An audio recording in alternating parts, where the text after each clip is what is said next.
Today I'm going to show you how to solve dynamic array HackerRank problem in an easy way. Guys, this tutorial is a little bit different from the others which we have done earlier. What are the tutorial we have done so far that is divided into three parts.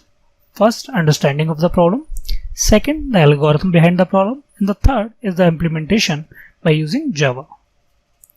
But in this tutorial, there is no algorithm as such because this tutorial is not having any algorithm because this problem statement doesn't contain any algorithm as such to solve this problem. You have to literally translate the problem statement into your code. You don't need to do anything apart from this. There's no extra logic at all. You just need to follow through the problem statement and translate that problem statement into our code. So I will show you how I am going to translate this problem statement into the code. For those who doesn't know Java, because I will be doing this in Java, I will suggest you to guys watch this video till the end, because in that video you will come to know how easy this problem it is. You have to just translate this problem into the code. So if you know how to translate it, you can do it in any language, whatever you like. But here I will show you this by using Java. So just bear with me and just see how easy it is to translate this. This problem maybe looks difficult, but it's very much easy, guys. So let's start right now.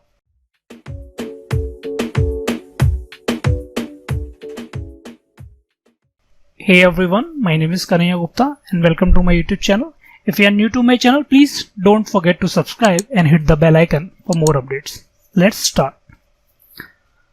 So in this problem, guys, I am going to translate this problem statement into the code.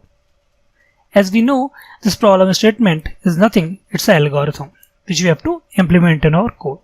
But before implementing the algorithm, we should know how the input comes to our code. So let's go and see the input format first. So this is the input format, guys. So along with that, I will open my code and show you how I have translated this. This is the input format. The first line contains two space separated integers, n, the number of sequences, and q, the number of queries. So this is the main method, guys. So in that I am taking a two input. First, the number of sequences, and the second, the number of queries as mentioned in the input format. And after that, we have each of the q subsequent lines contains a query in the format defined above. So now we have a q queries. So that is why we have a loop here. And q queries have a specific format which is defined above. So we'll go and see. Now the main translation start from here. You have to create a list which is a sequence list of n empty sequences, right? So I am calling a constructor by passing a n. So in this I am initializing a list which is a sequence list with n empty sequences. If you're talking about a sequence, it means this is also a list. So we have a list which is a sequence list which also contains a list of n sequences. So this is a sequence and we have a sequence list which will contain this sequence. So this is basically a nested list. Or if you want to visualize, this is the list. So you can see this is kind of sequence list. And we have one more list which is each row having a list. So this list is called sequence. So we have a list inside a list. So this is also a list and this is also a list. So or you can say it kind of 2D matrix. So where row represented by this sequence list, and this is inside this list we have a sequence. So this is a structure of the sequence list, guys. So sequence list, we have a nested list inside that, which is nothing, just a sequence. So what we are doing, we are initializing this sequence list with n sequences. So this constructor is doing that. In that we have a loop up to n, because we have to create n sequences and initialize this list, which is a sequence list. So I have created n sequences and adding that sequences in a sequence list. So this constructor is initializing this list. So next is create an integer last answer and initialize it to 0. So I am literally translating that. I have created a variable called last answer and initializing it to 0. Then next we have two types of query that can be performed on your list of sequence list are described below. So in this sequence list we can perform two types of query. Let's see. Query 1 x y. So these are the parameter or input which you will get from the console. So we will see guys here. When we are reading the query, first we will get the query type, which is nothing or 1 or 2, and then we have a x and y as input. So I am taking that as an input.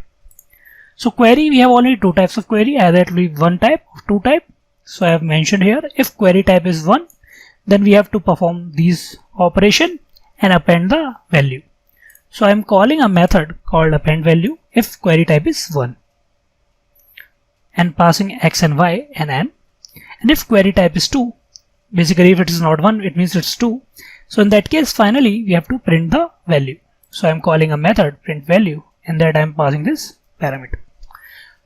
So I have just modularized this code so that it will be easy for you to consume. So let's see guys, first if it's a query type is 1, if query type is 1, we have to perform these, so which I have written in this method. So let's go into this method.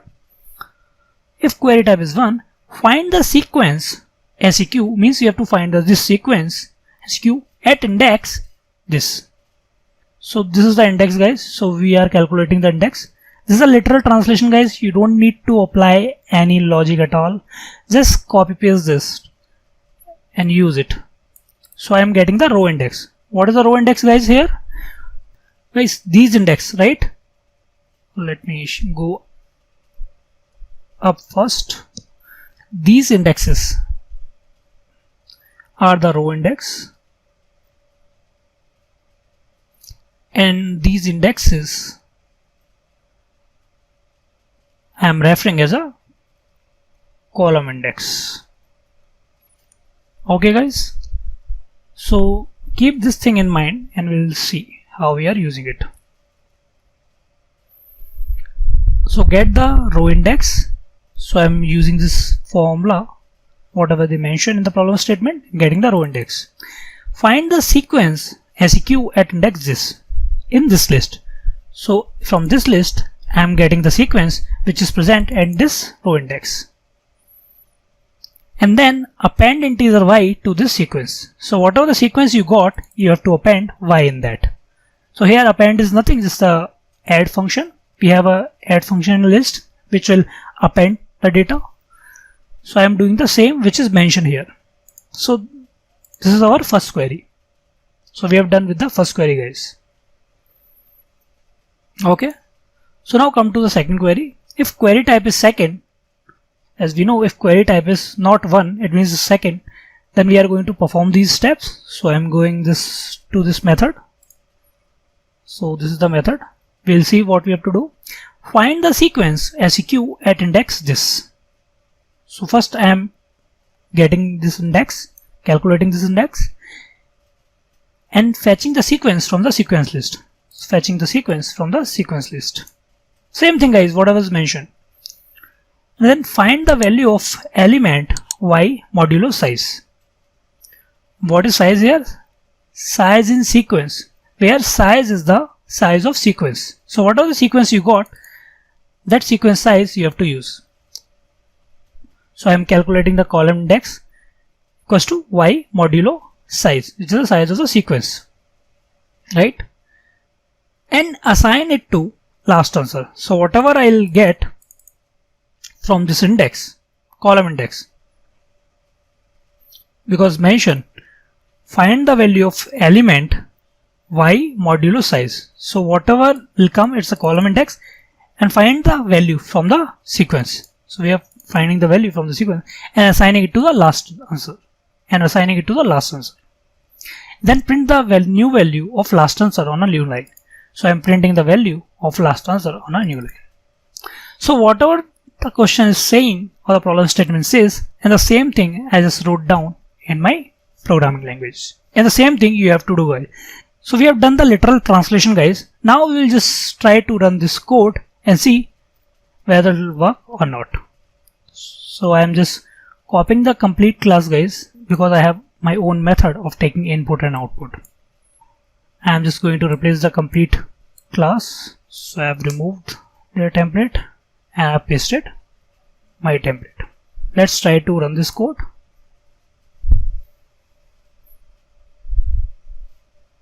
This class should be public, guys.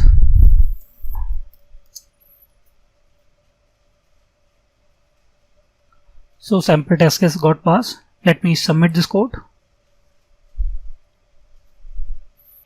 Congratulations, guys, you have solved this problem. If you need the source code, you can go to my GitHub repository and download the source code from there. And the link is mentioned in the description box. I hope, guys, you like this tutorial. If you find it useful, please let me know in the comment section. And please do not forget to subscribe my channel and hit the bell icon. Thanks for watching, guys.